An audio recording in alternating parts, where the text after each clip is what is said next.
Ini udah laku nih lelangnya nih, 1,9 triliun.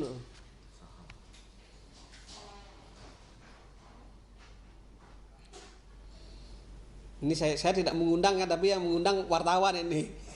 Mohon maaf ini. Kita nggak ya. Saya nggak press conference, nggak doorstop lah anggap ini daripada ya. Karena ada memang yang harus disampaikan ya. Udah bisa ya? Nggak ada live kan ini kan? Live Pak. Ada. Oke. Assalamualaikum warahmatullahi wabarakatuh. Selamat sore teman-teman media sekalian yang ada di press room Kejaksaan Agung Republik Indonesia. Pada hari ini ada dua hal yang saya sampaikan terkait dengan penanganan perkara Jiwasraya, dan yang kedua terkait dengan perkembangan penanganan perkara BTS 4G Kominfo. Yang pertama adalah bahwa pada hari ini 8 Juni 2023 bertempat di kantor Pusat Pemulihan Aset Kejaksaan Agung lantai 8 Gedung Utama Kejaksaan Agung Republik Indonesia. Pada hari ini dilakukan pelelangan terhadap saham dalam perkara PT Asuransi Jiwasraya atas nama terpidana Heru Hidayat. Dan saham yang laku dijual pada hari ini ya 1 triliun 995 miliar rupiah, hampir 2 triliun ini. Ya, yang mendapatkan sebagai pemenang lelang adalah PT Indobara Utama Mandiri. Jadi saham ini dilelang berdasarkan atas putusan Mahkamah Agung nomor 2021 khusus 2021 ya. Ini kita lelang aset-aset daripada perkara Jiwasraya atas nama Heru Hidayat. Dan hasil lelang ini akan kita masukkan menjadi PNBP, yaitu penerimaan negara bukan pajak. Segera kita masukkan ke rekening Menteri Keuangan.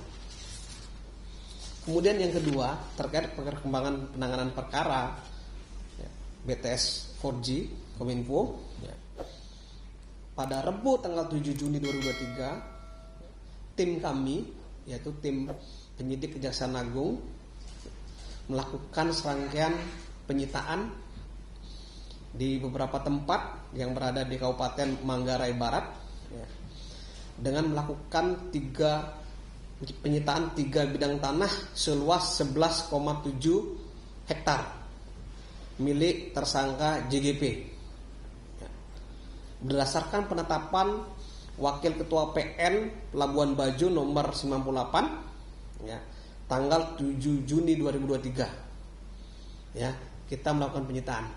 Dan sampai saat ini tim penyidik juga masih melakukan serangkaian tindakan aset tracing ya. Artinya apa? Kita sudah melakukan 10 penggeledahan dan penyitaan tempat dari 7 tersangka yang sudah kita tetapkan sebelumnya.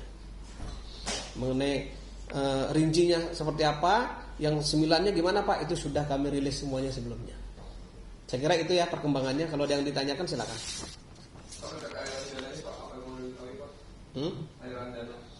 Nah, aliran dana ini juga bagian daripada yang kita telusuri, ini adalah bagian daripada menelusuri aliran dana ya. Karena bagaimanapun juga yang namanya tindak pidana korupsi dengan kerugian yang begitu fantastik sebesar 8 triliun ya, kita harus mulai melakukan satu penelusuran. Penelusuran yang kita lakukan adalah termasuk aset tracing dalam rangka apa? Recovery aset, yaitu pengembalian aset-aset yang telah dilakukan kerugiannya dari tindak pidana korupsi ini.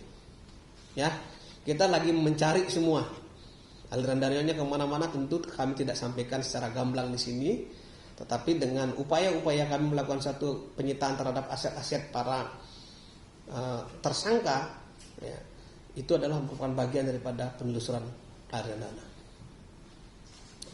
Yang pada maksud itu Pak, selain aset tanah itu ada aset apa lagi yang sudah disita oleh Dewan terkait kasus BTS seperti itu Pak? Ya, tadi sudah saya bilang ada 9 lokasi yang sudah kita melakukan penggeledahan dan penyitaan, dan sudah kita sampaikan sebelumnya dirilis. Ada mobil, ada tanah, ada uang yang sudah kita sita juga sebagian, tapi nggak bisa kita sampaikan secara gamblang di sini karena sudah kita rilis sebelumnya. Tetapi yang kita bisa sampaikan adalah penyitaan yang paling update pada kemarin. Apakah ini terus akan dilakukan? Iya, tim kami akan terus melakukan satu penelusuran aset. Ya, terus sepanjang proses penegakan hukum ini berjalan. Bahkan seperti tadi saya bilang, Jiwasraya itu sudah putus. Kita melakukan sita eksekusi terhadap aset yang kita lelang pada hari ini sebesar 1,9 triliun lebih.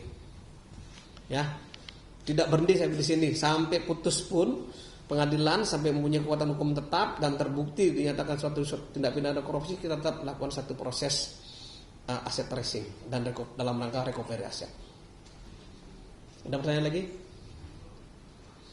Ya, perkembangannya saya sampaikan ya. Perkembangan dari ini yang lain adalah bahwa sampai saat ini kita sudah memeriksa kurang lebih 498 saksi di perkara BTS 4G, ya. Dan sudah melakukan pencekalan 25 orang, ya. Dan sudah melakukan tahap 2 terhadap 5 berkas tersangka. Artinya apa? Kalau sudah tahap 2, dalam waktu dekat perkara ini sudah mulai kita gelar di persidangan, ya. Pak, apakah dalam proses persidangan bisa melakukan penyitaan? Pak, penuntut umum masih bisa. Jangankan proses persidangan, sudah putus pun perkaranya masih bisa melakukan sita eksekusi. Jadi jangan khawatir, ini masih terus berjalan, ya.